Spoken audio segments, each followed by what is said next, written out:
I believe in the evil in human nature. This is a wicked world. In a wicked world, wicked people are born.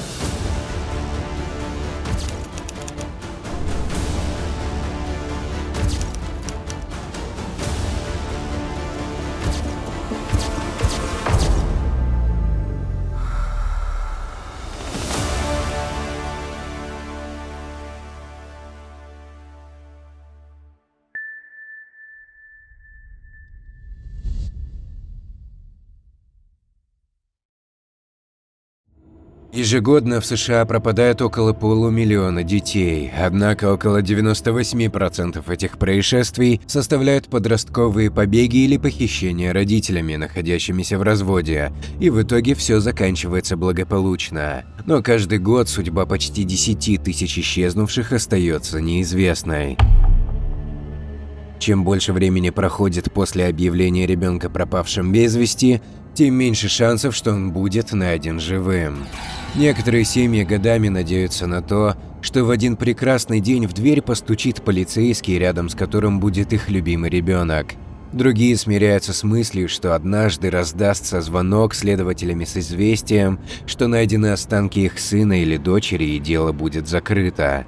Это ужасная реальность, в которой вынуждены существовать несчастные родители. Но что могут чувствовать безутешные мать и отец, если спустя годы им начинают приходить сообщения от похитителя, который заявляет, что ни за что не вернет их ребенка в семью?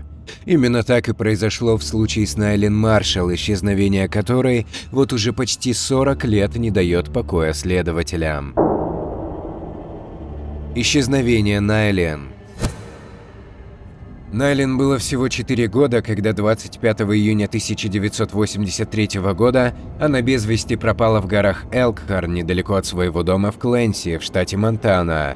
В этот день рядом с ней были ее мать Нэнси и отчим Ким, а также 6-летний брат Натан и 2-летняя сестра Норин. Стояла замечательная солнечная погода, и семья Маршалл решила присоединиться к пикнику, который проводил местный клуб радиолюбителей Capital City Radio Club. Пока взрослые отдыхали, Найлен вместе с остальными малышами ловила лягушек вдоль ручья Мопин под присмотром 13-летней девочки. В какой-то момент та отошла от беззаботной ребячей компании, а когда вернулась, Найлен уже не было. Все присутствовавшие бросились на поиски пропавшей дочери Маршалла. Прибывшие полицейские выяснили, что некоторые из детей видели, как Найлен разговаривала с мужчиной в фиолетовом спортивном костюме. По их словам, незнакомец предложил Найлен поиграть с его тенью и таким образом отвел ее подальше. Опознать мужчину не удалось, так как он не состоял в клубе и никому не встречался прежде. Местность, где в последний раз видели девочку, представляла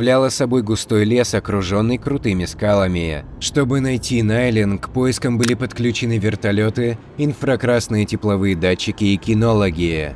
Собаки вышли на след девочки, но у ручья он оборвался. Была ли она здесь похищена или просто упала в воду и утонула, а может быть пыталась вернуться обратно, но заблудилась? Через 5 дней поисков погода в горах Элкхорн резко ухудшилась. Надежды на то, что все закончится благополучно, начали угасать. В конечном счете, поиски были приостановлены. Долгое время лицо пропавшей малышки было изображено повсюду, начиная от пакетов с молоком и заканчивая придорожными рекламными баннерами. В отдел полиции поступали многочисленные сообщения от людей со всех уголков страны, но ни одно из них не помогло следствию.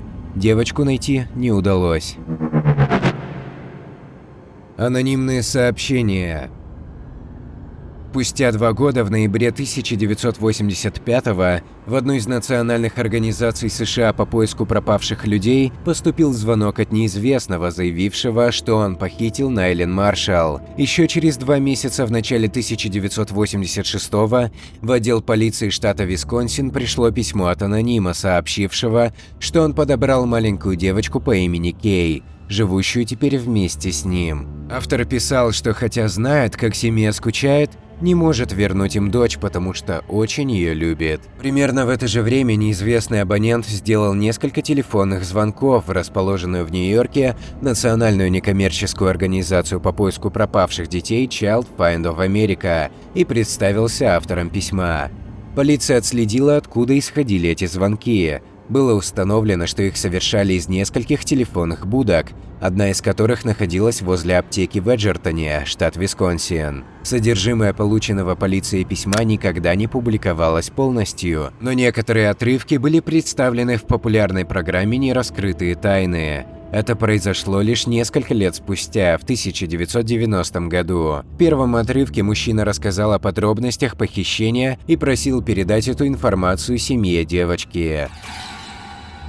Я подобрал Кей в районе парка Элкхорн. Она была заплакана и испуганная, а когда я взял ее на руки, она задрожала, и я решил, что оставлю ее у себя и буду любить. Я забрал ее к себе домой. У меня хороший доход от инвестиций, я могу работать дома, поэтому я постоянно забочусь о ней. Она учится на дому и любит ездить со мной, когда я путешествую. У нее короткие вьющиеся волосы, и она очень выросла. Ее рост составляет около 114 сантиметров, а вес около 22 килограммов. Она купается и чистит зубы каждый день. Сейчас у нее все 4 верхних и 2 нижних резца. Она хорошо ест, ее любимое блюдо – пицца и вишня.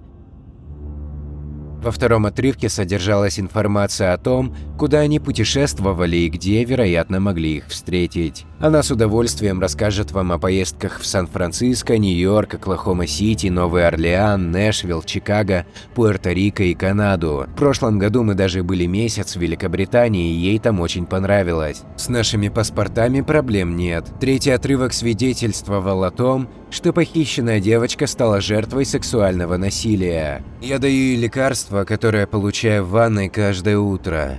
Это ложка моей спермы. Это не влияет на нее физически, и я никогда не растлевал ее каким-либо другим способом. Она очень милая девочка, и именно благодаря тому, что я полюбил ее, я понимаю, как сильно ее семья должна скучать по ней. Но она уже адаптировалась и кажется счастливой. Она доверяет мне и не боится. Мы много играем, и она смеется, когда мы шутим. Она улыбается и стесняется, если я ее дразню. Она хихикает, когда мы прижимаемся друг к другу, и иногда обнимает меня безо всякой причины. Я люблю ее. Она у меня есть, и я просто не могу ее отпустить. По некоторым данным, до 1991 года правоохранительные органы также получили еще одно письмо от похитителя, в котором он утверждал, что убил Найлен и скрыл ее тело в шахте в горах Элкхорн. Однако поиски останков не дали никаких результатов. Неизвестно, пытался ли преступник таким образом запутать следствие и принадлежало ли вообще это сообщение тому же человеку, что и предыдущие. Ложные следы. С момента пропажи Найлен следствие не продвинулось ни на шаг. Однако в 1991 году в городе Ливингстон в штате Монтана полиции сдался некий Ричард Джеймс Уилсон, который утверждал, что убил Найлен Маршалл и еще одну женщину.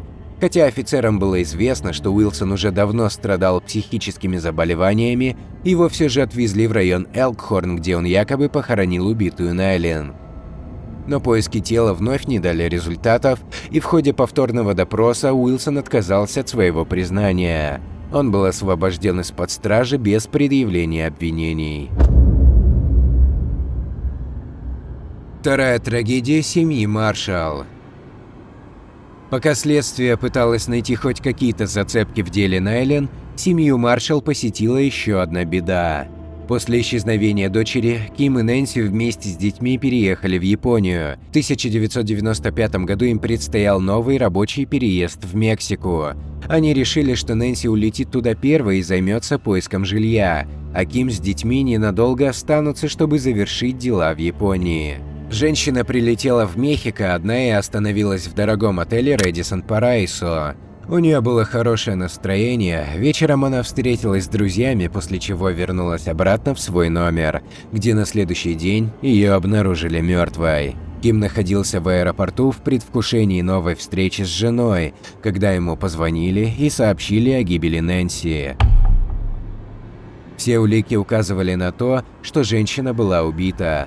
Дверь в номер была сломана, а тело Нэнси висело в душевой со связанными за спиной руками. На нем были множественные синяки и ссадины. Предварительно с женщины сняли часы и обручальное кольцо, а также украли из номера парфюм. Когда Ким узнал, что мексиканская полиция расценила смерть его жены как самоубийство, он пришел в ярость. Он нанял частного детектива, после чего полиция изменила классификацию на «расследуется». Однако в Государственном департаменте ему посоветовали не настаивать на дальнейшем расследовании убийства, поскольку это помешает им выдать тело Нэнси для захоронения. Ким был крайне разочарован таким исходом дела, но согласился с предложением департамента, так как, по его словам, не хотел, чтобы тело жены гнило в мексиканском морге. Нэнси была похоронена в Техасе. До самого последнего дня она верила, что ее дочь жива и однажды вернется домой. И надежда на это все еще оставалась. Странная встреча. В конце 1990-х годов медсестра из Нового Орлеана связалась с ФБР после того, как увидела сюжет о Найлен Маршалл в повторе телепрограммы «Неразгаданные тайны». Она сообщила, что 2 года назад к ним в больницу обратились мужчина и его беременная 19-летняя девушка, которая представилась как Хелена. На первый взгляд в этом не было ничего особенного, однако именно рядом с городом Хелена в штате Монтана произошло похищение Найлен. Когда медперсонал попытался получить дополнительную информацию о личности и медицинских данных пациентки, пара стала вести себя очень странно и сразу ушла. Агенты ФБР, получив неожиданное заявление, быстро разыскали Хелену. В ходе допроса она рассказала, что выросла в другой стране, но при этом у нее не было акцента. Своего детства она практически не помнила, но предположила, что имя ее матери было Найлен. Девушке предложили сдать образец ДНК для проведения экспертизы, на что она согласилась. Но так как к этому моменту Нэнси Маршалл была мертва, а Ким приходился Найлен отчимом, полиции пришлось разыскать родного отца пропавшей девочки, который никогда не принимал участия в ее жизни. Все ждали результатов и готовились к тому, что дело наконец будет раскрыто. Однако никаких совпадений между образцами не было. Следствие снова зашло в тупик. Может ли Найлен быть жива сейчас? Может ли Найлен быть живой в настоящее время? Вопрос, которым до сих пор задаются все причастные к этой истории. «Моя интуиция подсказывает мне, что она умерла», – ответил Крейг Долиттл, шериф округа Джефферсон в интервью World Now в 2017 году. По его словам, полицейские не раз возвращались на место исчезновения Найлен, но не нашли ни единой улики. Сейчас ей должно быть около 44 лет. Многие люди по всему миру все еще надеются, что она живет своей жизнью под другим именем, возможно, не помня ни своего прошлого, ни того, что ее похитили. И, вероятно, если Найлен жива, она уже никогда не узнает, кто она такая. С другой стороны, девочка могла погибнуть еще в 1983 году в результате несчастного случая, а все сообщения от лица похитителя о ее дальнейшем существовании – всего лишь жестокая мистификация. До сих пор неизвестно, что же на самом деле случилось с Найлен Маршалл. Исчезновение девочки и сейчас вызывает множество споров и вопросов. Как можно было незаметно для других детей и взрослых похитить маленькую девочку в таком оживленном месте? Почему ни одна из служебных собак не смогла взять след Найлен? Была ли она убита или до сих пор жива и находится в плену? Делитесь своими предположениями в комментариях под этим видео. Ну а на этом моменте я с вами прощаюсь. Всем пока!